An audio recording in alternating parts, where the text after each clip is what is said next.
Amy, really excited to chat with you. I know we've had this scheduled for some time.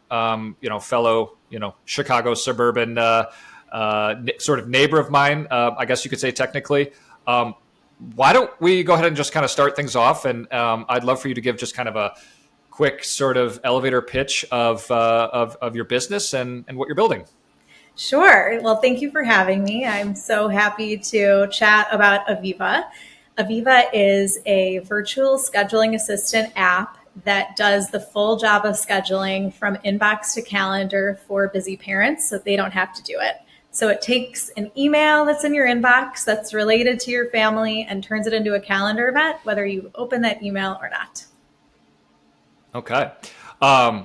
Yeah, that's great. I have so many questions about how it works and use cases. And, we were just talking about our kids and their ages, and I have a 5-year-old and 3-year-old. And so we're like just now getting to that, part of childhood where things are getting kind of busy and, very chaotic and scheduling. And, but I want to hold back a little bit and save some of those questions.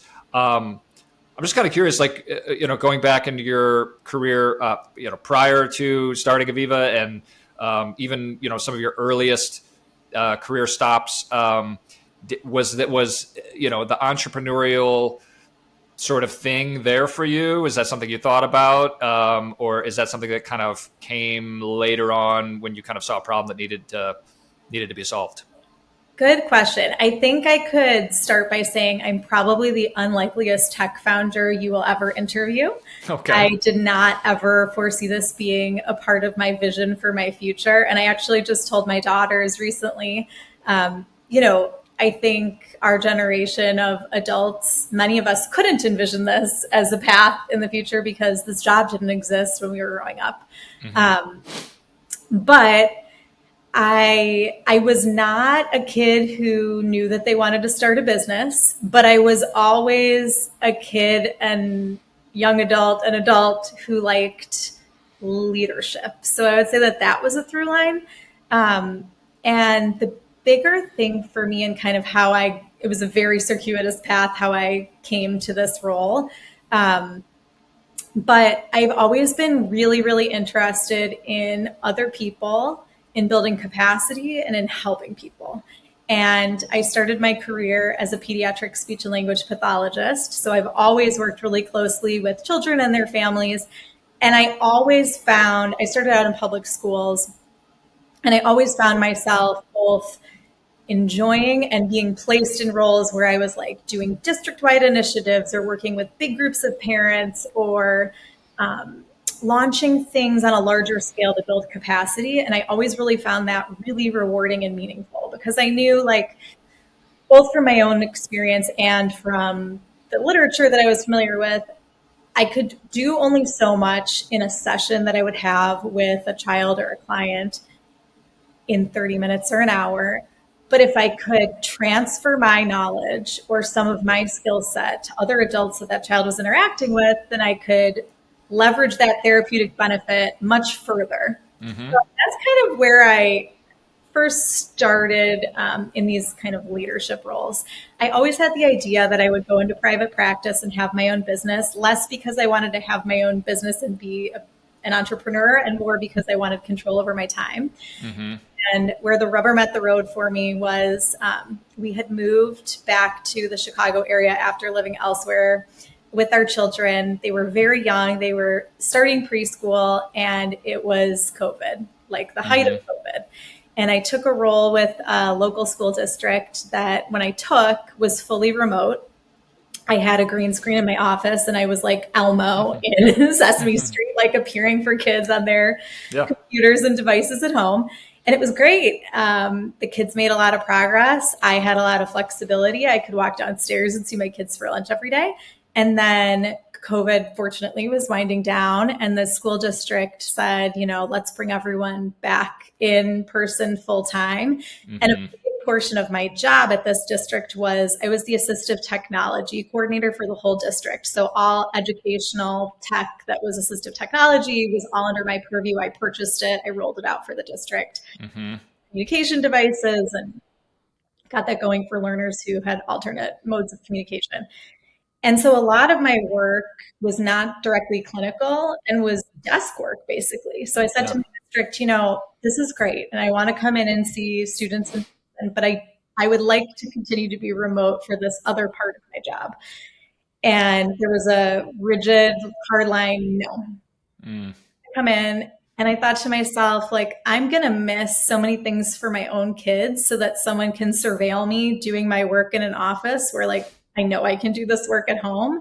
Yeah. I thought, all right, this is the sign. It's time to start my own business. I said, thank you so much. That's not going to work for me and my family right now. Mm-hmm. Left, and I started my own private practice. And in starting my own private practice, which the practice of which was very similar to what I had always done, working with children, I both learned that I liked running a business. Like that's kind of where that seed was planted. And I very much liked having more autonomy with my time. Mm-hmm. And I saw that I could do so much more. Now Mm. that I didn't have like these stringent requirements that I once had when I was working for someone else, I could really provision services in an ideal way. I could have so much more contact with families.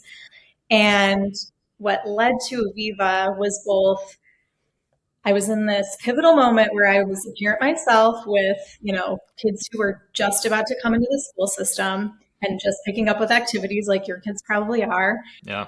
And I was going into homes where many parents were still working remotely. And so instead of seeing like one caregiver at a time or maybe no caregiver when I was servicing my clients, I often saw the whole family at home. Mm-hmm.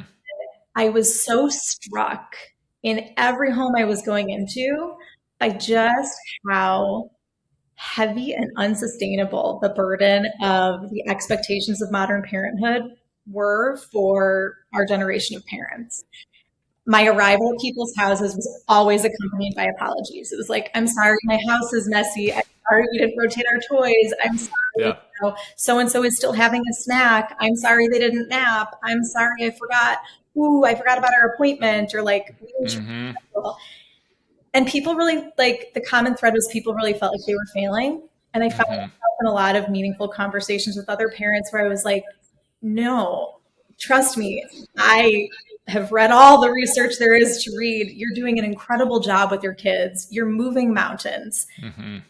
If you could only see from my perspective what I see and give yourself a break on some of these other things that like truly don't matter, like you're doing the things that matter. Yeah. And I think if I started to feel like if I could shine a light on all of the good or let people have a window into, again, what I was seeing, Mm-hmm. if I could alleviate any part of this like constant barrage of stress, of this mental workload, that would be really meaningful work, and that it would be extending kind of the work that I love to do further than I could as a clinician servicing my caseload of clients. So Yeah. I started coming home every night talking to my husband, like, what about this idea? What about that idea? And eventually landed on something that isn't the same as what Aviva is today. And like, Sure. that's where this all kind of started. Yeah.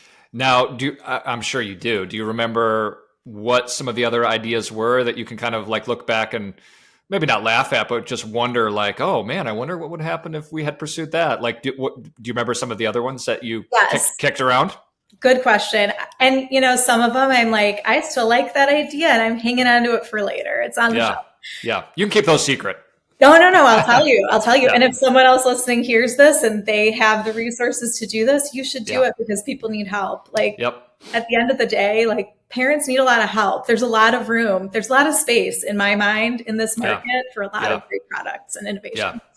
Yeah. So my original idea was a marketplace for incidental childcare and sort of babysitters, but regular babysitters for families who had transitioned out of their need for daycares and full-time childcare in the home, Mm-hmm. but who were still working and needed coverage or might have needed coverage at inopportune times to find it. So like after school hours or driving carpools to activities or a cadence of several times a year when there were work travel events or things like that. That was my original idea. I took it to a couple mentors who had launched a speech pathology practice that scaled really quickly. And I just started asking them, like, well, how did you scale so fast? What did you do? Yeah. What are the steps you took? I said, don't worry, I'm not thinking about this as a speech pathologist. I have another idea. And I told them, and they said, this is great. We think this is awesome. Take it to 1871. I don't know if you're familiar. Yeah. Okay. So I took my idea to 1871, and that first idea, I knew coming in that I needed people who knew more than I did to poke holes before I went further with that. And one of the first things that I had thought about was what that would be like to insure that business. So one of the first people I reached out to in like the mentor network at 1871 was someone who was an expert in insurance. And I was like, what does this look like? And for me as a bootstrapped founder, it was so cost prohibitive to insure it appropriately. Sort of where I was like, this isn't going to be it right now. Yeah. Yeah. And there were other reasons too. I had access to incredible mentors, and I really soaked that up. And one of my mentors there, I was like, poke every hole in this you can think of. And she and I did a deep dive into all of these marketplaces, even ones that had been successful, and ultimately they all kind of failed at a certain point. And there was a big issue with like, how do you keep the pool of, childcare professionals in that system once they've made contact with a parent? What's to stop a parent from going outside of your platform and continuing to contract with that person? Yeah. People, even the models that had retained people and paid a pool of experts, to keep them in the platform had all failed. So there were a lot of signs and reasons where I was like, this is going to be a really big job that I'm not resourced to do the way that I envision it being done right now, but to come back to it in the future. And then I came back to the drawing board and I was like, what is it that I'm actually wanting to do? Like, what's the reason I'm here? Why have I carved out time for this? What's the problem I'm really trying to solve? Like, what's the why underneath it all? Yeah. And it was really just about like, how can I thoroughly, even if it's in a small area, take away some of this mental workload and give someone back something that they don't have, even if it's a narrow slice. Like the childcare is a big slice. Even if it's something much narrower than that, what can I fully give someone that they don't have right now? A cost-effective way that I can scale. And that's how I came to Aviva. Yeah. At the time, you mentioned 1871. Were you a member there, or just had sort of contacts that were kind of involved? When I first heard about it from those two mentors that I just spoke about, I had never heard of 1871 before. I had no idea what it was. Yeah. And I went home from that meeting and I looked it up and I said, this looks like exactly what I need. Yeah. And I joined, and then I immediately joined an affinity cohort called Women Tech Founders, all female tech entrepreneurs. And that group was assigned a mentor who was incredible, who I met with every week while I was in that. And then I liked that so much, I was like, I want to learn even more. And I joined, I'm trying to think what the cohort was called at that time. Anyway, their roadmap kind of, you want to build a tech product and you haven't gotten to school and you've never done this before. Like, how should you get started? Yeah. And I did that and was assigned another mentor who was incredible. And the whole time I was there, again, like, I'm a busy parent. I've got young kids at home. I already had a thriving business I was running. I was going to devote time to this. I really wanted it to be something that was going to be meaningful. Yeah. And it was so meaningful to me. Like the resources there and the mentorship there and the community there is nothing short of incredible. Like it was incredible for me. Yeah. Yeah. My last sort of, I would say full-time kind of traditional like agency job, because I come from an agency background, was at Ogilvy. And so we were in Chicago, not in Merchandise Mart, but like in the building sort of connected to it. And so we were always sort of around 1871. And for people who don't know, it's sort of I don't think they actually have a physical space anymore. I think they actually might have closed, right? You did. But they always had sort of like a co-working space.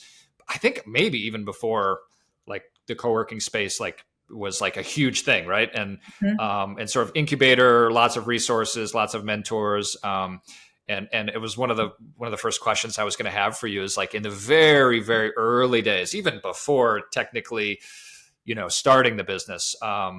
Did you kind of know like there were like really specific blind spots that you had that you were looking for mentors to say, hey, listen, I know I need help with this. Can you help me? Or was it kind of like, I don't know what I don't know. Can you help me? Like what was the kind of approach to like working with the mentors in those like, really, really early days? I had really specific blind spots, and I was looking for specific people who were going to help me not be blind in those spots. Yeah. And I think, what I described with like the first idea and pivoting away from that, it was a very fast iterative process for me to go, this is what it's going to be. And it was also coinciding with a cultural moment where suddenly like AI was ubiquitously available and there were a lot of off-the-shelf products that were really quite good that could do a lot. And I realized pretty quickly in my kind of ideation process, AI is going to play a big role in this. We're going to do a job for people by leveraging this tool. And so I knew right away, I'm not a coder, I'm not an engineer. I tried to upskill myself as much as possible and like float that balloon toward the sky. And I learned low code and no code platforms, and I played around with things, and I tried building things myself and like just got my hands as dirty as I could. But I also knew I'm not going to build what I am envisioning in my mind. Like I'm not going to build what I have wireframed out. So I, from the start at 1871, was asking everyone I talked to basically like, here's what I was looking for. And it was specific because of my background. I was like, who is someone who is very well versed technically, who is an engineer, who has built products before, and ideally with AI, and who would be a strong enough communicator that they could explain that in lay people's terms. Because I wouldn't understand, Like, I'm coming at this. I've never built anything before. I've never written a line of code. Yeah. I'd be able to have a conversation in English that, makes sense to me as a layperson at this point. Yep. And I kept asking people and I kept meeting with people. And ultimately there were 3 people who, a woman who was kind of the coordinator of all of those cohorts at 1871 had recommended. And all 3 of them were awesome. And all 3 of them did what I just described. And it helped me solve what was my initially biggest problem, which was how I understand from everyone at 1871 that I need to build out an MVP. Yeah. Before I spend $1 on this, I need to build something out and test if this is a problem worth solving. But I couldn't figure out how to do that because it was so technically underpinned and it was so reliant on AI, and I had no expertise in that area. So the first person I found was a technical advisor who joined the project, early and with a gusto, and is still with me today. And the next person I found with that technical advisor, in addition to other mentors and things that I had built outside of tech, but this was the biggest hole to fill, was ultimately an engineer who came out of one of those 3 people who was recommended to me after talking to lots and lots of other people. But I, that first conversation, this is who I'm going to hire. Like this, I just knew. Yeah. So at that time, you were like very intentionally looking for obviously mentors and advisors, but like actual real help for somebody to jump in and help you build it, right? That's kind of what you were looking for.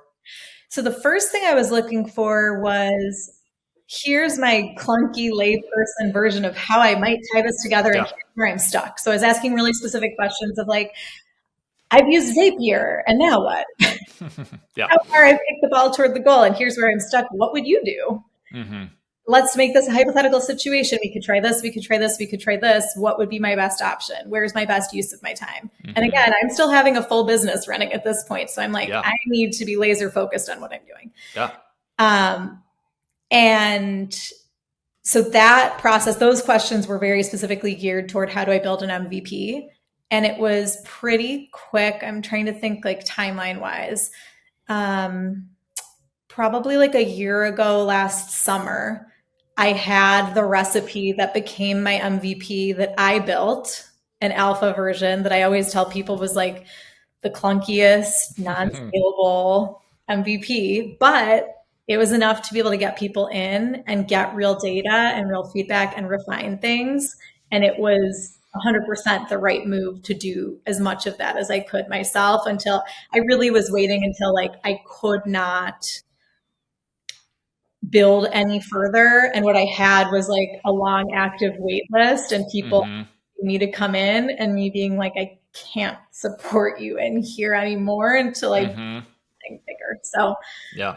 that was the move. Yeah. So once you kind of had that, using your words, that really clunky sort of alpha version of it, what was like the very immediate next step? Like, do you remember like when you kind of realize, okay, I think I've got it. Now what do I do next? Now how do you start to get? I'm guessing getting it in front of people, getting feedback, getting um, uh, feedback in probably many different ways. But like, what was kind of that first step that came next? Yeah, so at this point, I'm still at 1871. And before I had started building out the alpha, I had done a lot of research just in talking to anyone who would talk to me about this, who fit my, Mm-hmm. ideal user persona. And I was in my cohorts, and people were talking about, stumbling blocks, building their MVPs, building their first build of a product. And a lot of people were talking about how hard it was to get people to talk about the Mm-hmm. product or to try the product. Like they had sort of exhausted their friends and family who didn't want to see it anymore. They didn't want to keep asking. And then it was like, well, who wants to talk to me about like fintech and insurance now? And I had the opposite experience, which I think just really, I'm going to come back to, like, more product is needed in this arena. Parents need support. And, Yeah. I hope there will be more innovation among other parent builders. But there was such an outpouring of feedback. People were eager to tell me about what it felt like for them to manage their family's schedules and how hard it was, and how horrible they felt when they missed things. I had people who had grown children who were telling me stories about like the day they forgot to go to preschool to pick up their kid because they got the time wrong. They were Yeah. holding on to that like 20 years later. The kids probably aren't still thinking about it, but like the parents are still thinking about it. Yeah. I think my parents have one of those stories with me, right? I mean, I as a parent now, I could imagine that, having something like that really not just be like the thing you laugh at a couple of days later. It's like that's a pretty big deal for a parent, to be able to help them avoid that, right? And I think even talking about it was a relief for people, like unburdening these stories, this feeling, and also just what it felt like day to day, like how rushed people felt, how little time they thought they had, how little connection they felt like they had the time to do in the moments that they were home as a family. Mm-hmm. So it was really, I had a different experience right from the start. There were a lot of like green lights for me right from the start that I was Yeah. like, it's not hard to get feedback. I have a preponderance of feedback. And so then I was like, great, I'm going to keep,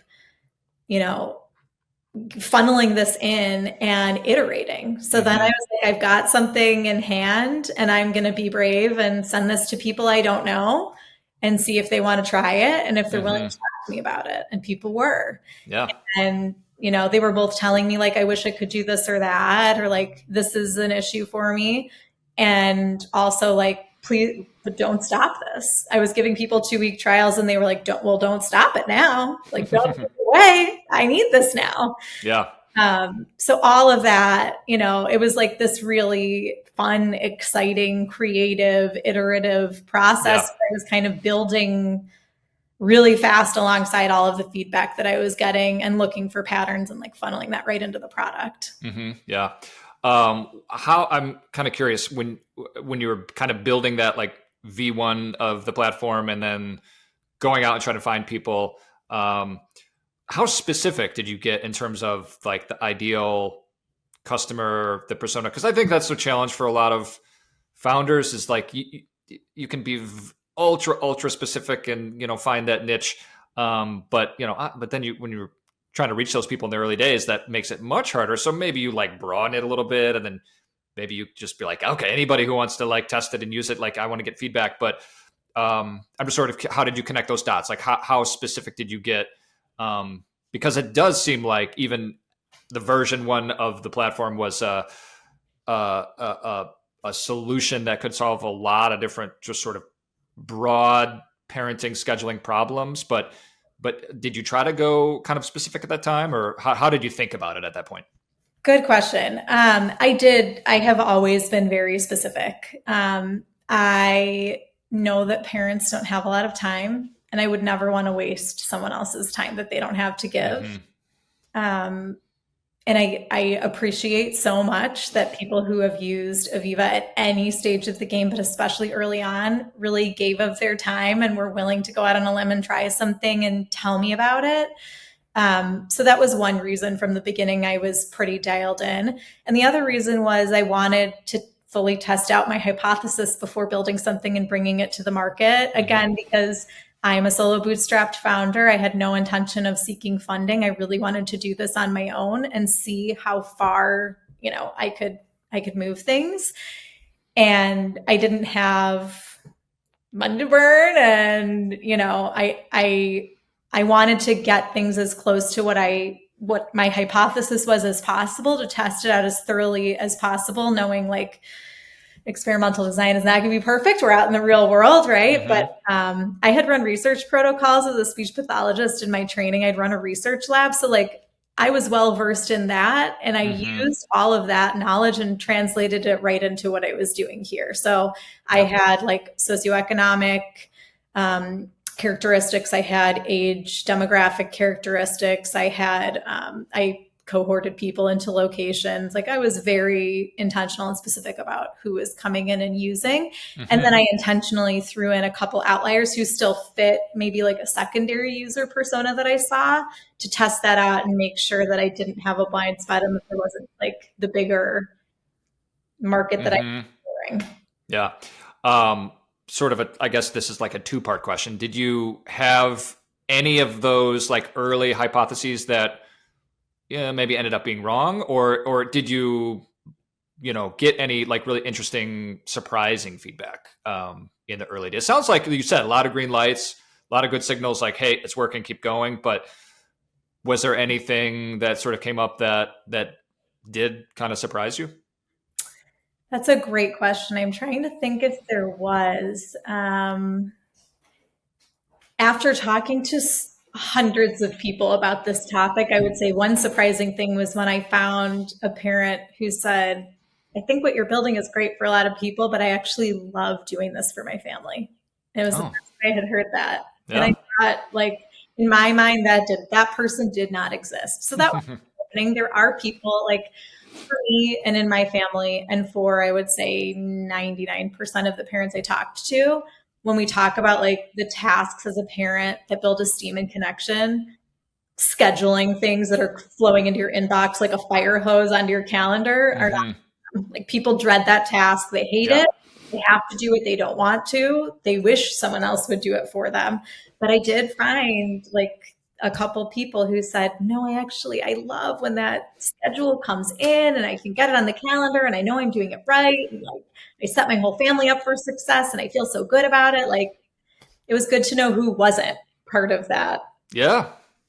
Yeah. I mean, I think you're right. They're probably rare, but they do exist. I think I had my daughter at a dance class, and it was kind of thing where you just kind of wait outside, and so all the other parents are there. And I think I overheard a small kind of group of moms talking, and one, if not all of them, were like so dialed in talking about the schedules, and they had their phones and their own kind of system for doing it, and they were comparing notes, and I was just overhearing it all and being a little bit entertained by it, because I'm not that at all. I'm probably way too far on the other end of the spectrum. So I'm probably more of an ideal client for you for that reason. But it is interesting how you can't, like, as a parent, you can't really avoid any of that. Like, because I even thought with our kids, I'm sort of going down this like tangent, but like, I felt like with our kids, they're 5 and 3 now. And I was like, oh, I just don't foresee us with just 2 kids, running into that many issues. Like, I had 4 kids in my family. Like, I was the oldest of 4. So, and we all did tons of activities. I was like, okay, two, that's half, right? That can't be that bad. And I work from home. I have a flexible schedule. My wife has a pretty flexible schedule. I'm like, how is this going to be like? It won't be that bad. And we're like already with the activities starting to feel like, where the heck is our weekend going? Like, there's birthday parties and sports and dance and swimming and doctor's appointments and this. And so it's to me just interesting how like you said, all parents are very different. Some are totally like love it and dialed in, and sort of like maybe like a dopamine kick of like being able to like organizing it all. And then the other end, it's the exact opposite and everything in between. So it's interesting, how valuable it is finding out who is not your ideal client. Like you said, like that's a good thing to find out too. Yeah, the non-examples. The other, I would say now that you're talking, two other things that surprised me. There were a lot of people who were really high functioning, who had like exceptional careers, and kids were involved in a lot of things. Like they appeared to be juggling a lot of balls, who shared with me that they didn't use any calendar. They kept all of that information mentally. Yeah. And the idea of that is, gave me sweaty palms. Like it's way too much. Yeah. And when the wheels come off of that train, like what if that person gets sick? If one person who's holding all that information mentally goes down, like the whole system is coming apart. Yeah. And I think the other thing that started to be really clear was like, there were a lot of consistencies. So it was very consistent pre and post how much time people were spending on that task in a week. And that was really interesting to see. And it was really interesting to see how invisible that labor was. Because when you first ask someone like, well, how much time do you think you spend scheduling? It's like, probably not that much, like what you were saying. And then when they actually came down to it, I was like, think of everything you have to put on the calendar. Think about pajama day. Think about the early pickup from school. Think about the carpool. Think about the swim lesson. Think about the birthday parties. Think about the transportation to the birthday parties. Like, let's really get down to it. Then people were like, oh, wait, nope, I forgot about this. Oh, and then there's that thing. And, lo and behold, kind of everyone was spending a pretty significant chunk of time just trying to get everything on the calendar to schedule their families. Yeah. Yeah. We've been through phases where it was no calendar really needed. And then it's so silly, but like, it's like, let's get a old school paper calendar, hang it on the kitchen, in the kitchen. It was like, that'll work for a while. And it did. But now it's like, man, some of those boxes are getting very full of scribbles. And then the second we don't record one thing, I think there was one day I got home from picking up both kids from school, and my wife was, running errands, and she texted me. She goes, "I forgot to tell you, there's a birthday party at a trampoline park. You need to be there in 10 minutes." And I'm like trying to wrap my head around what to do to make that happen. So it's interesting how those different phases like come into play, and it feels like you were very intentionally building it for an entry point when people needed something like that, which is actually my next question. Sort of as you got a lot of this great feedback and learning about the different types of users, and like you said, lots of green lights. Like what came next? You're obviously still bootstrapped, and I think still juggling a full-time job and and kids and everything else. So what came next, and how did you keep that momentum going? So from the time I started 1871, in terms of like my own time and how I let my work with Aviva grow, I started carving out time for my cohorts at 1871. And I thought, if this is going well, I'm going to let that grow into a time block, which will eventually turn into like that whole day, which was Thursdays. I love Thursdays. And I think my husband probably still thinks of Thursdays as Aviva Day, because that's how it started. Yeah. So I did that. And for the first time since I had opened my private practice, where I had always had a cadence of, I had a wait list of clients. When I discharged someone, I filled that slot and I was up with the next person off and running. I let my vacancies stay open and continued to expand that time block. So it was like, I have Thursdays. Now I'm going to expand it into Fridays. Now I've got Thursday and Friday. And I let that kind of grow organically over time. I made the decision that I was not going to dismiss any clients to work on Aviva. I really felt strongly about my obligation that I had made to the families who I had brought on and seeing that therapeutic process through. But kids are incredible and they make fast progress. So I knew also like I dismiss people often because if I'm doing a good job, like I should be able to discharge many, many children. And got things to a point where, you know, it was like 50-50 split for a while and then more than that, and like has just organically kind of shifted in that way. But I had a target number in mind of people I wanted to run through the alpha and feedback I was looking for. And once I had that, I came to my technical advisor and said, I think that, like, first I said, is there any world in which I take what I currently have built and there's something small I can do to like turn the lights on here and this is the start of the business? We poked around at that and we both were like, nah, it's not scalable. It's just not scalable. Like, there was so much I personally had to do to make it work that like I would have had to hire other people to duplicate myself. And then why? So we started thinking about hiring a developer or a development team. And again, because of my, you know, being bootstrapped and the budget, I definitely thought about like, is there someone near shore? Is there someone offshore? I was fortunate that my technical advisor had worked for a dev shop and was very well versed in, you know, finding engineers and pointed me in the direction of some like nearshore teams that he had personally worked with and thought highly of. And that was kind of at that point, like the next big hurdle. It was finding the right developer to build this with me. Yeah. And do you remember, I'm sort of going backwards a little bit. Do you remember the number that you had in your mind of users or you know, feedback from kind of the alpha version of the platform? Like, do you remember the number that you had? Because I think every company's different. There's no like playbook for anything. So not like anybody can look at that number and go, oh, I'm building something similar, I am going to do the same number. But just for context, like, do you remember what that number was? And how hard was it also to like get that number? So my number wasn't huge. It was 20. And I wanted 20 people to be in it for 2 weeks at a time. And I wanted 20 sets of pre and post data. So that all had to be completed.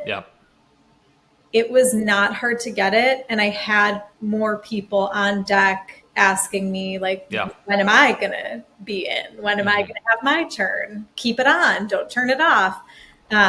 So I was fortunate that it was a type of problem that people were really eager to have solved and that there really aren't a lot of excellent solutions to this problem right now. So I think like my timing was good. And I think in addition to like early product market fit, I think I had strong founder market fit. You know, I'm not coming at this because I thought it was cool or I've been in tech for a long time or anything like that.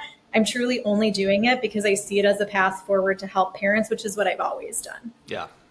That's something I knew really well before I ever started any of this. And I mean, I'm a marketing guy. My background's marketing. And so I love working with like really early stage companies and startups. It's like that energy and those big, fun, kind of scary challenges. Like I love solving those. But so to me, I think it's very interesting, the different stages where founders are kind of hitting that wall of like the, you know, where it's keeping you up at night. Like, how in the world am I going to get X number of users, or how am I going to get this many people, you know, aware of what we're doing and, you know, on the wait list or what, you know, whatever it is. And it sounds like for the reasons you just talked about in those really critical early days where you got to kind of like move fast and learn and bootstrap and whatever, like you weren't also struggling with like, oh my gosh, how are we going to like figure out how to get in front of people? So that's great. And I'm assuming that all of those challenges probably come up, you know, much later as you're building out stuff and needing to get more, more of the just more of the data and the volume to kind of learn what is needed and what people are asking for and using. And so what did that look like as you kind of started getting some help, building out the platform a little bit? Yes. So I was really lucky. One of those initial 3 people who the program coordinator at 1871 had pointed me toward, one of them in our first conversation said, I'm so excited about this. I'm clearing my desk. My whiteboard is out. Like, let's talk this through. Yeah. And in that first conversation, I knew. And I think you just know when you find the right people and when it feels like a team instantaneously and you can collaborate so well. Like, I just knew that I was probably going to hire him. We did interview other people, my technical advisor and I, and ultimately we did come back to him, and he has been an incredible resource in every way as we've built this. And right from the beginning, set out like a very clear kind of roadmap and expectation of what the deliverables were going to be, what the cost was going to be, what the timeline was going to be. I would say a learning for me for sure kind of reminded me of like, if you've ever done a home project, everything takes longer than you initially think it will. And there are always surprises. What's been really cool about the whole journey with Aviva is that those challenge moments, kind of what you described, in these early scrappy days of a startup, it's really creative. It's really fun to solve those problems. Yeah. Like, it's not that fun to set up like QuickBooks, but it's really fun to be like, this isn't working. Why isn't it working?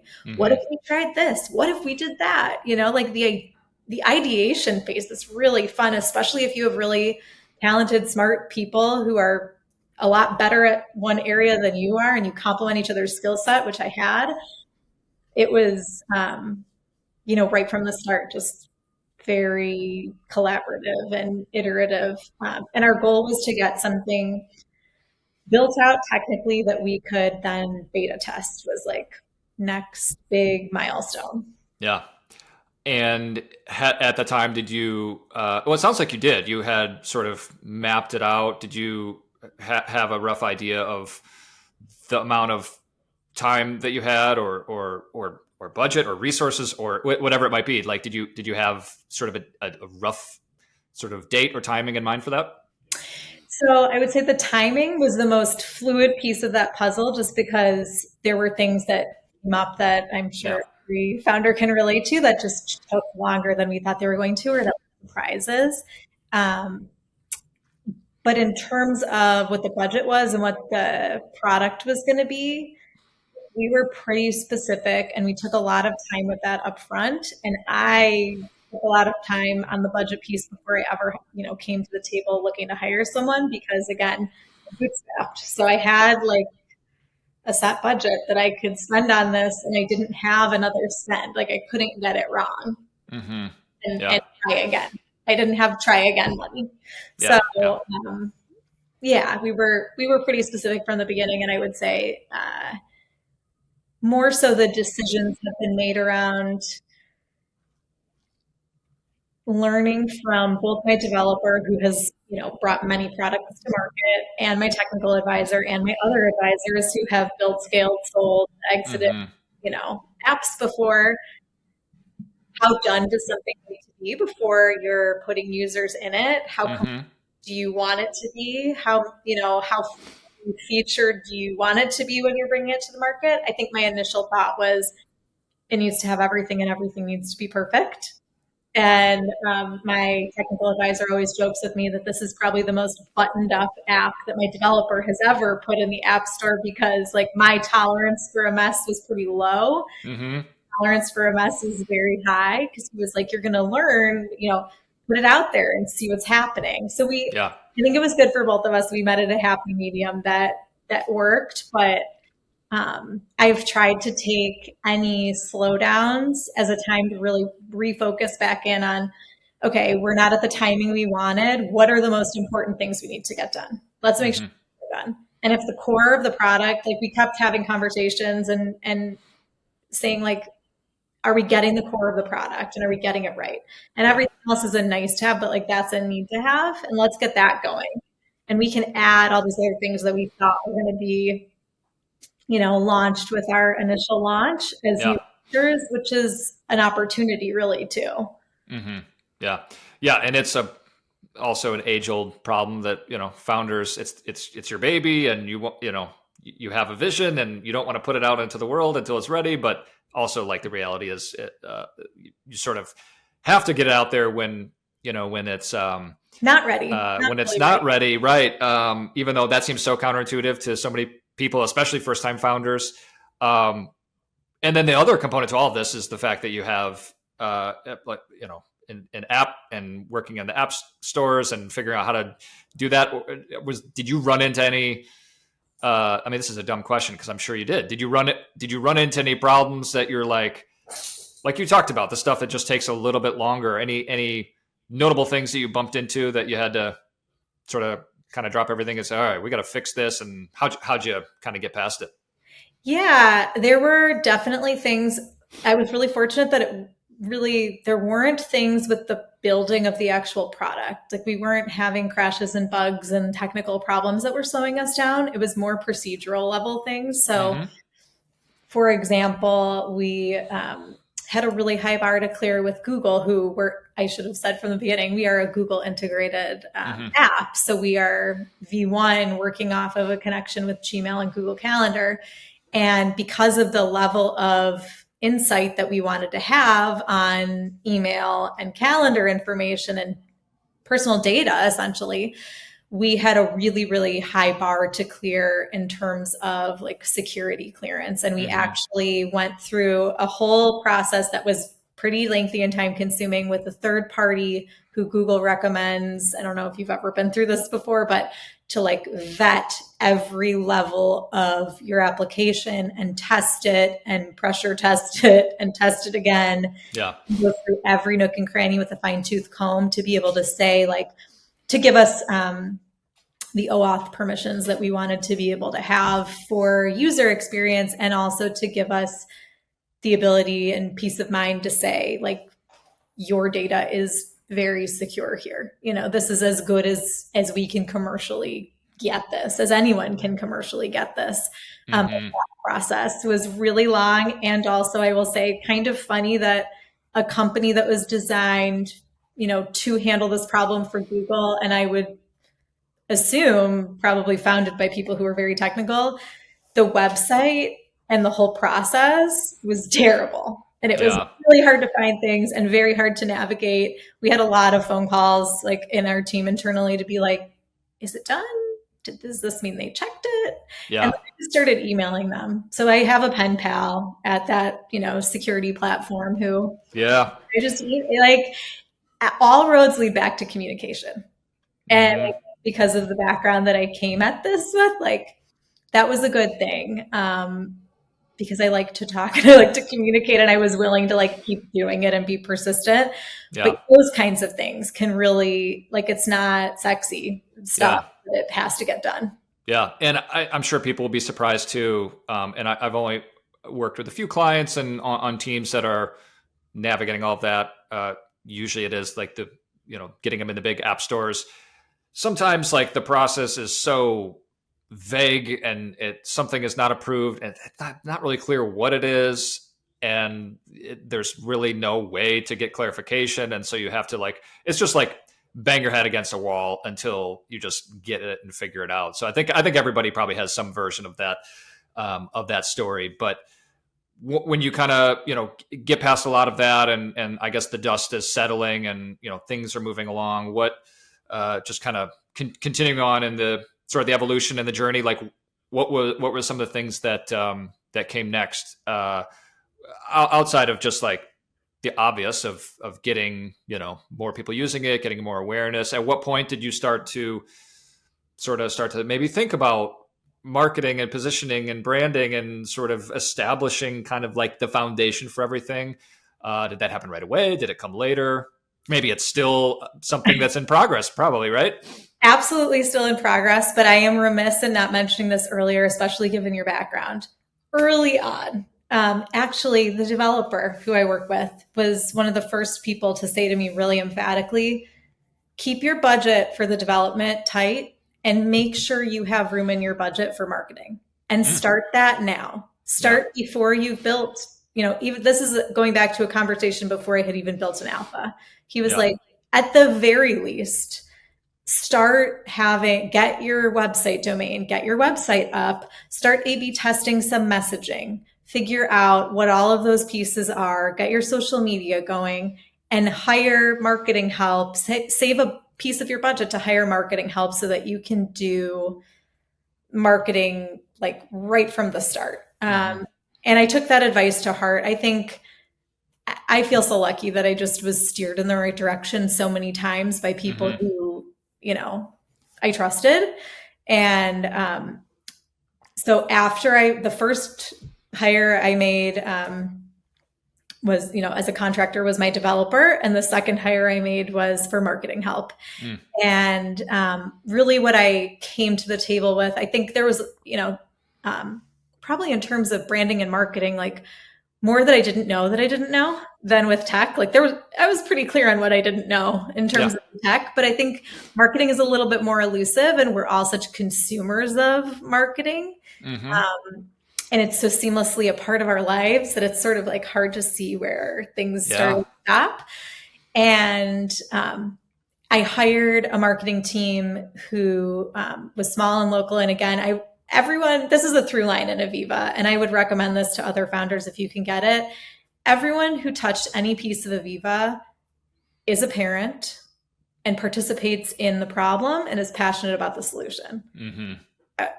That makes all the difference right there. I didn't have to spend time with the marketing team when I hired them to explain like what was going on here. It was two moms, and they already knew. They were like, we don't have to do a big discovery. We don't have to learn. This isn't like when we've marketed a chemical company. We have to learn like, what is the chemistry behind this? Like, we're already well-versed.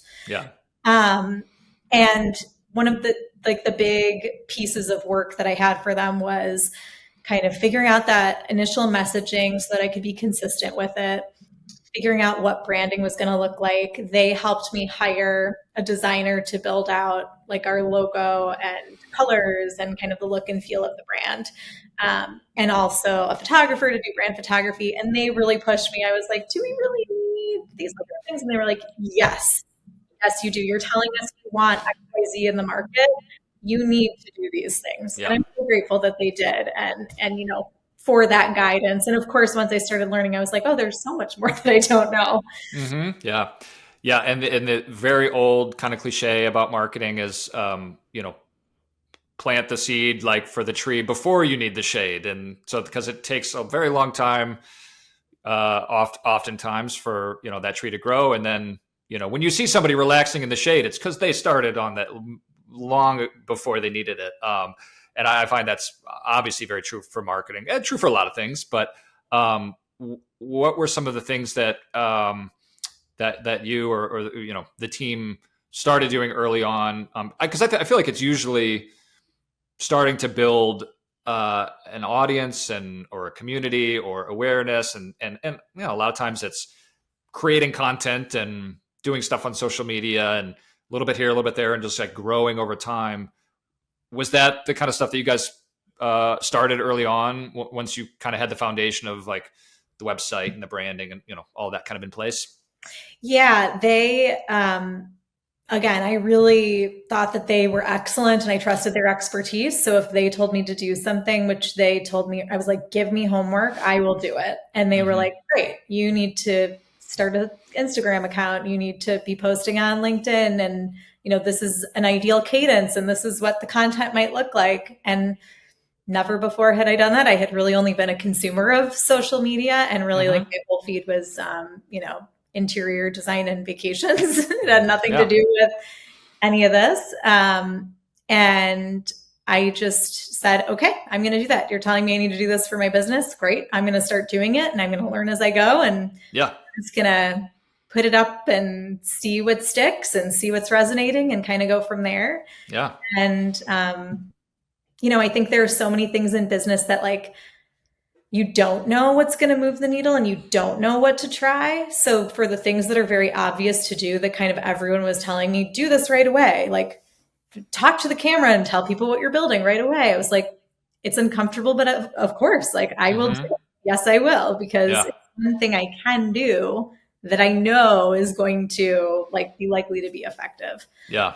Um, Yeah. And it's good that you had the team that you trusted. So you got that advice, and that probably, I'm guessing, helped you overcome any of the parts that were uncomfortable or frustrating, or I mean, for some founders, it's kind of a little scary too, putting yourself out there, um, and being sort of the face of the brand and founder led and telling stories, and because we are all consumers of, like you said, social media and content. And so it's like, I don't know, there's so many founders I talk to that are just like, that's such an uncomfortable, scary thing that they just don't want to do. They feel like, who am I to be doing that? Even though it's like kind of ironic, because you're building this great product and it's for the people you're trying to connect with. But did you have any of that, or was it a little bit easier because you had the great team that was sort of nudging you in that direction, so you maybe felt a little bit more comfortable with it? I don't know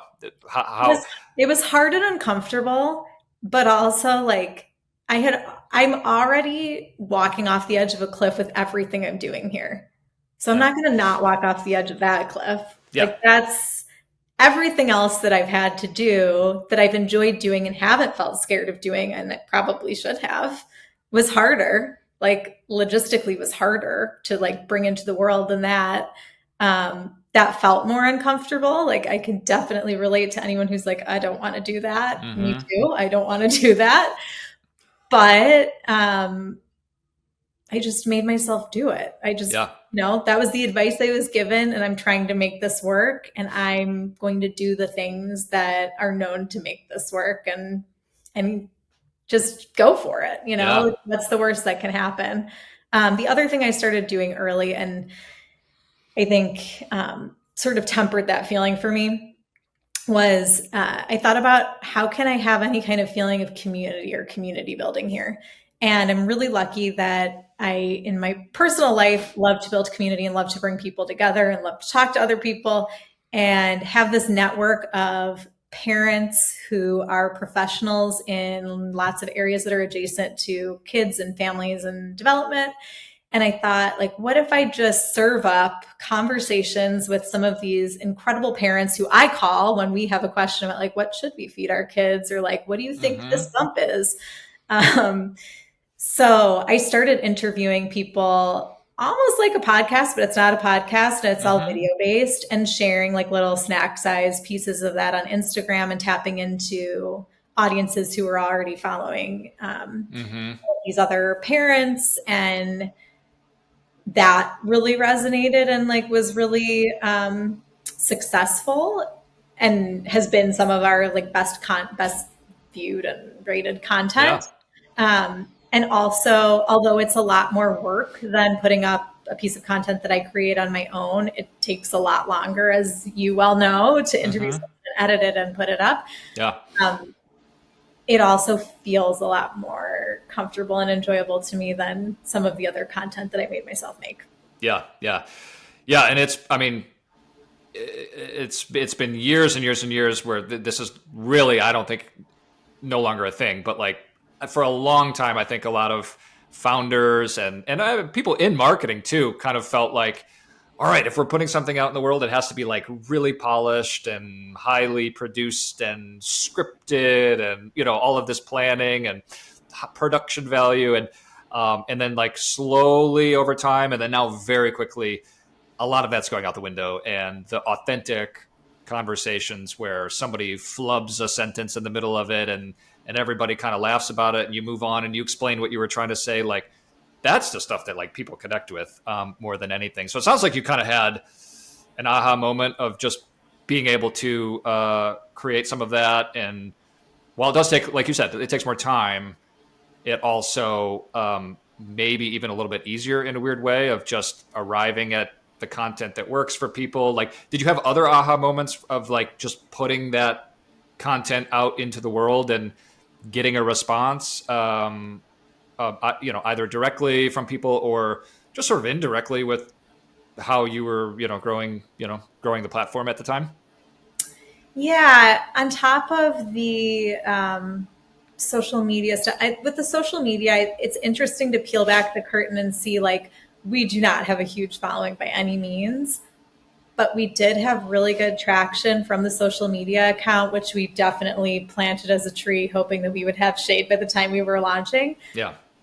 That I think was one of the main drivers of filling out a wait list before the app was live. So I had an email list that I owned and could start, connecting with people who were warm leads and like sending them messaging and more branding and personal contact. And it's funny to see where some things like don't perform well and like the algorithm and the app doesn't like, but then I'll see a huge increase, or I did see a huge increase on our wait list. Kind of funny, like what lands with people and what they take, where like the length of the action they take is often not something that they like might have liked on, Instagram.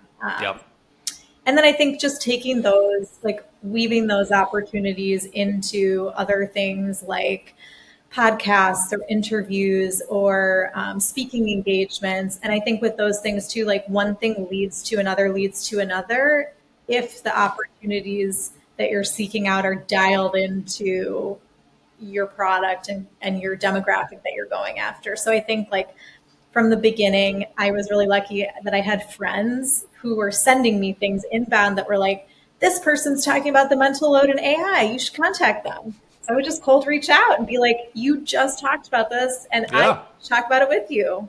Yeah. People were very receptive to that. And I was just really lucky that I had my team of like marketing friends who were like sending me those opportunities and keeping an eye out for things that were Aviva adjacent.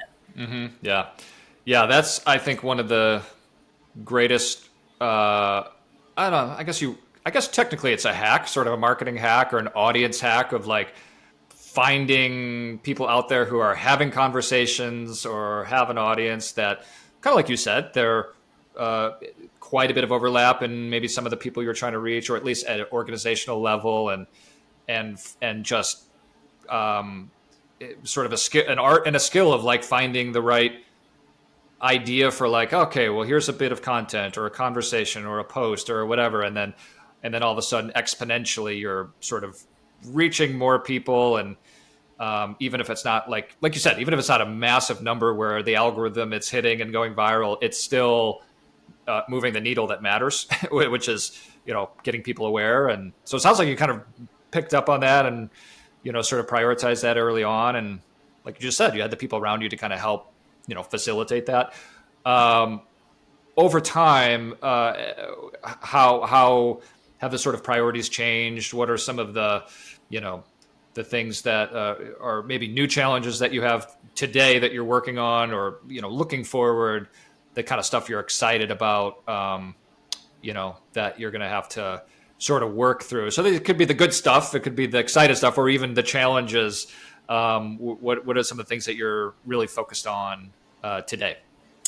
Good question. I think excited and scared are like always living together. We've launched and we're live, and now we're like excited and scared and doing more things. Yeah. So I would say like strategically in terms of things that we're getting ready to roll out, and it's very much like chicken or egg kind of scenarios. I knew early on that I wanted to find acquisition channels beyond just straight B2C marketing, although that is definitely our primary. We are a B2C offering at this point. But I knew that there are a lot of places that I'm very familiar with, like schools where I've worked for so many years, this is a product that's very aligned with every school's strategic mission, vision, and values, and their desire to have more connection and buy-in and ownership from parents in their community. And I early on I made a first move. I had two different channels I wanted to test, one of which was schools and one of which was HR benefits. And it's just like a circus trying to figure out, okay, you have the person who said yes, but how are you going to get all the people in that person's arena into your platform? And are they all going to go through the app store? And oh, wait, it turns out the App Store just has these like really clunky codes and we'd have to give them one by one. Are they all going to come through Revenue Cat, or like, what's that going to look like? Will they have to cross the paywall? Do we have to move the paywall? Like all of these kinds of decisions, I would say is pretty much a part of where we are today, of figuring out like, we've got some cool birds in hand and we really want to test them out, and creating how that's going to be and how that's going to look. And in tandem with that, we're also doing more like formalized marketing kinds of things. Like I found a platform that another founder recommended to me that is PR, but really teaches you how to build your own list and do your own outreach at a very cost-effective budget. And I've started with that and, you know, kind of planted the seeds for that leading up to launch, so that things are starting to now like come out and, you know, be more visible about me, about the brand, about the business. And then also the roadmap. I'm really like not scared, but very excited about all of the things that we have on deck. There are a couple big features that we originally thought were going to be part of this initial rollout that are almost done and will be really exciting to bring to the market and test and see kind of how they do and if they match our hypotheses of how we think they're going to do. Yeah. So yeah, just so many. I feel like there are a lot of burners on the stove, and it's really fun to see what's cooking. Yeah. A lot of the founders that I've talked to have some very similar version of that story of like launching, and you know, it's a straight, you know, B2C platform or a product, and then it's almost like you have to have that period of time where you're growing it slowly, you're adding new features, and then in the background, kind of like what you said, you've got the eye on the bigger sort of go-to-market strategy of like a partnership or through employer benefits or insurance benefits, or you know what I mean, some sort of way of kind of blowing it up. And yeah, exactly. And that's a kind of a fun stage to be in, where like you said, it's a lot of juggling, but at the same time, it's where those fun challenges are that maybe some people think, you know, we're crazy for saying that, but I think working with companies like that and working through those challenges, I mean, it's fun because you can take it in a bunch of different directions and a lot of open space to play. And sort of building on that, just a couple more quick questions for you. And I know you're kind of in the middle of it now, and like you said, you got a lot going on, a lot on your plate, but just kind of like taking a step back and looking at sort of the journey of getting everything up and running and getting to launch and, you know, getting to the stage that you're at today. You know, and on all of it, like you said, you didn't really have a playbook. You had to kind of find those advisors and lean on them. And I imagine when you started your practice prior to Aviva, you probably did have a little bit of a playbook of just, you know, over time building it out or having people in your world that had already done it. What advice would you have for, you know, other founders that are building, you know, maybe something similar, or maybe building for busy parents? Because that's always a challenge, right? I mean, luckily your product makes them maybe a little bit less busy or less hectic, so that's a huge plus. But for founders that are building for that same audience, like, what advice would you give them for, you know, maybe those early days of maybe taking some of the great advice you got, but that you would share on? It's a good question. I think I think in moments, and I'm sure that every founder has these moments, and I certainly do, there are times throughout the whole journey where I'll stop and think like, there's so much work ahead of me. I think it's really important to have someone, for me, like this is my mentors, advisors, and my spouse, to be like, look behind you and see how far you've come. Of course you can do the things ahead of you. Look what you've already done. So I think taking like a step out of the immediate circumstances to in those moments that feel tough is really helpful. And I feel lucky to have people who help me set that perspective. I think the other thing I think about a lot is if and when I feel stuck, And I would say this is advice specifically for any founder who's coming at this, not from a technical background. You've already done something else. It's likely that you've already had another career, right? And many of us have already, even if it is a technical founder, like you've had other roles and you're coming to this product that you're founding and this vision that you're building with all of that.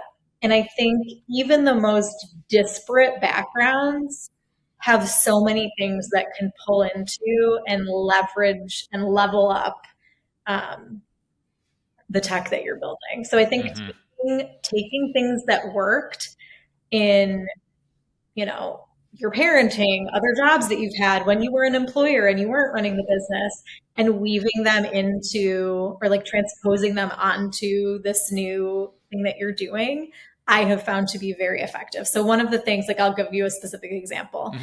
One of the premises in therapy that we'll often consider for children when they're acquiring a new skill is called backwards chaining. So you start, if you're like, my child can't tie their shoes, you start with the shoes tied and you actually work backwards from the tied shoe to a fully tied shoe. So you start finished and you ladder backwards to starting.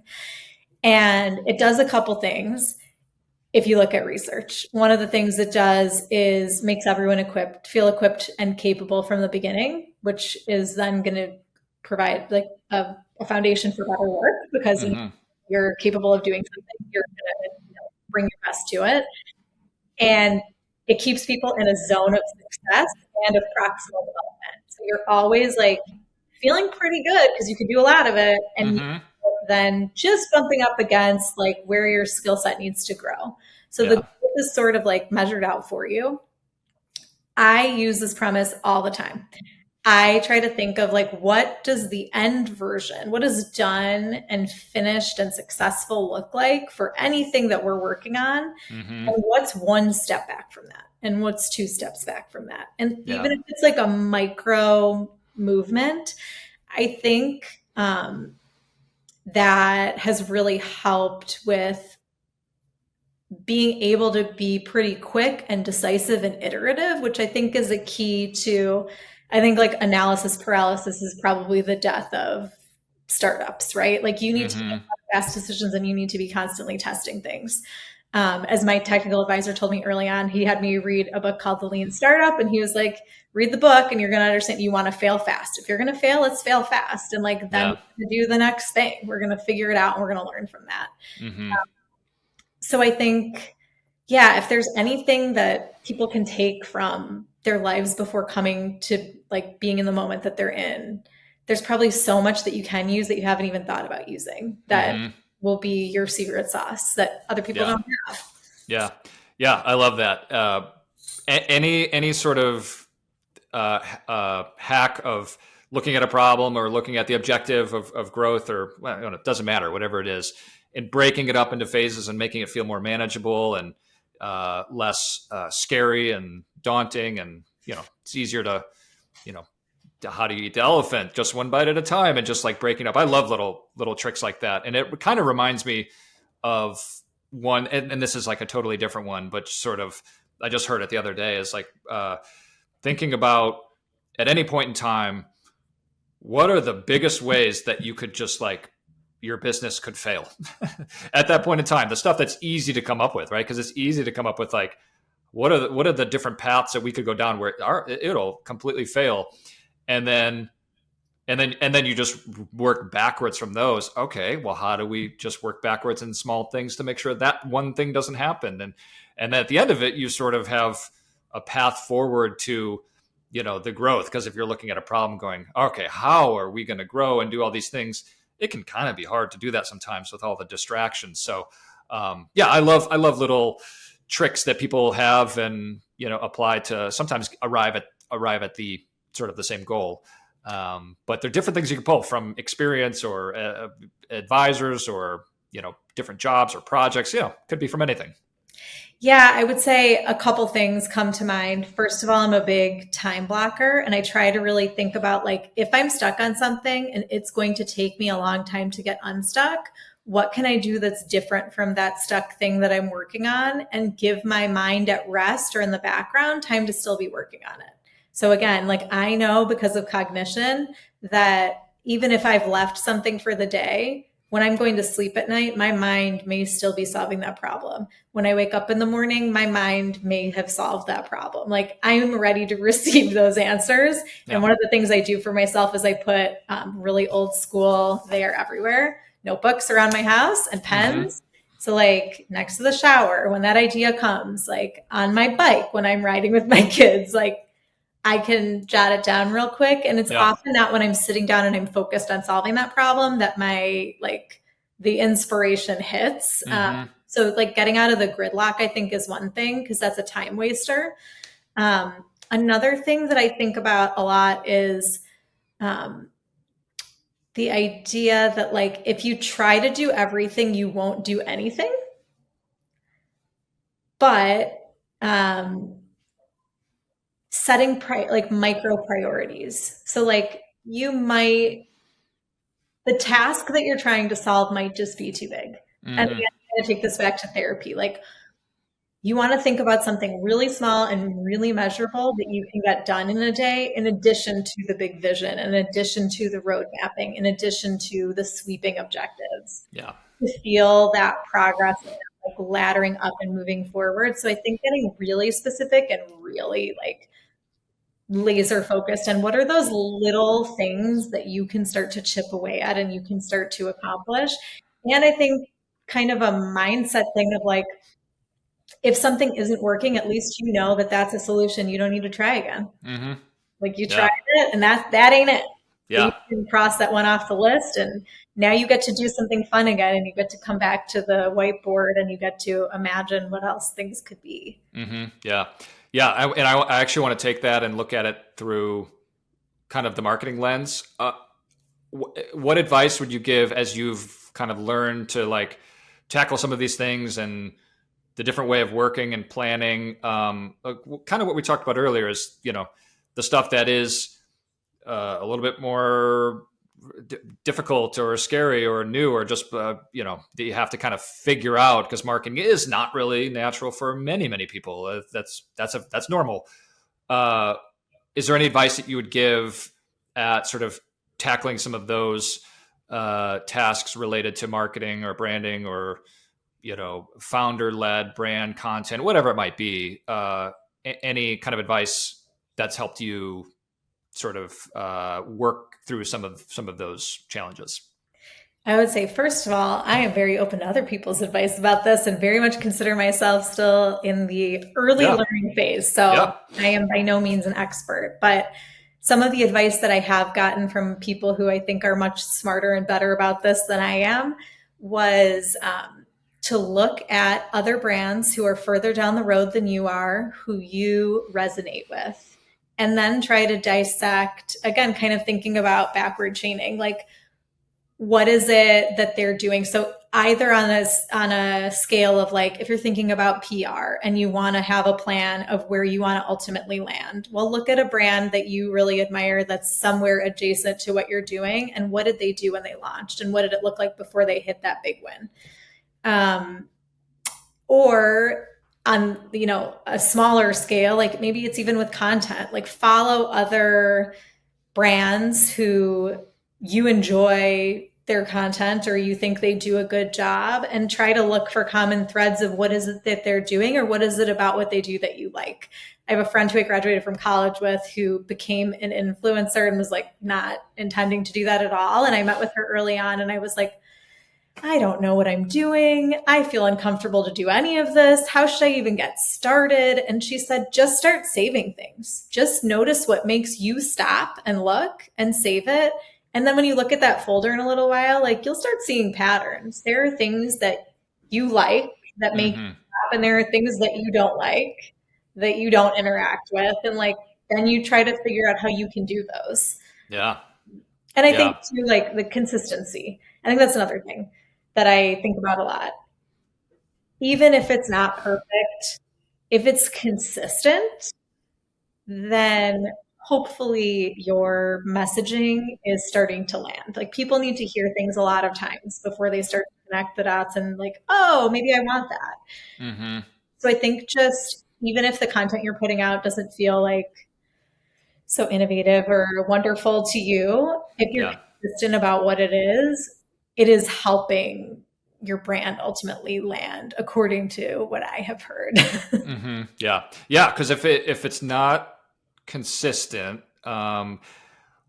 sometimes you don't know the good or the bad where to attribute that to. Like if you're kind of testing a lot and there's not a lot of structure, and you could have a really great period of time where you're seeing a bunch of traction and you're like, great, that's awesome. But the next thing usually is like, okay, let's figure out what led to that traction so we can do more of that. And if you don't really know, if it's all over the place, it's just very hard to do. So it's I think why a lot of founders kind of get a little taken aback by needing to have so much of that structure really early on, so that you can do that. Because I think a lot of people assume in marketing in the early days, it's like the Wild West. You're just kind of throwing stuff out there, and a lot of it works, some of it doesn't. But having the structure and the consistency and the stuff to pull from, that's huge and great advice for companies at any stage, really. It doesn't kind of matter where you're at.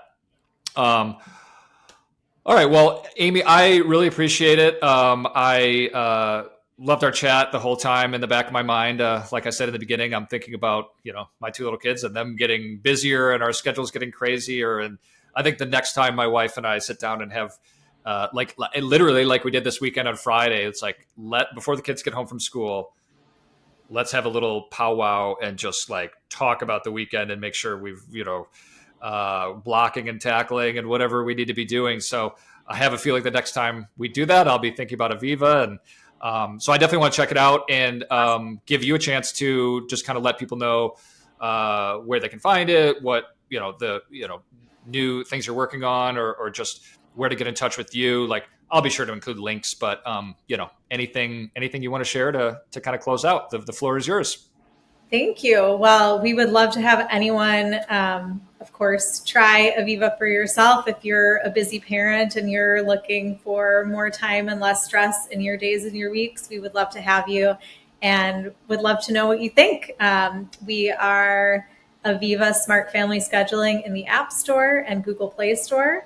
You can follow us on Instagram @with_Aviva.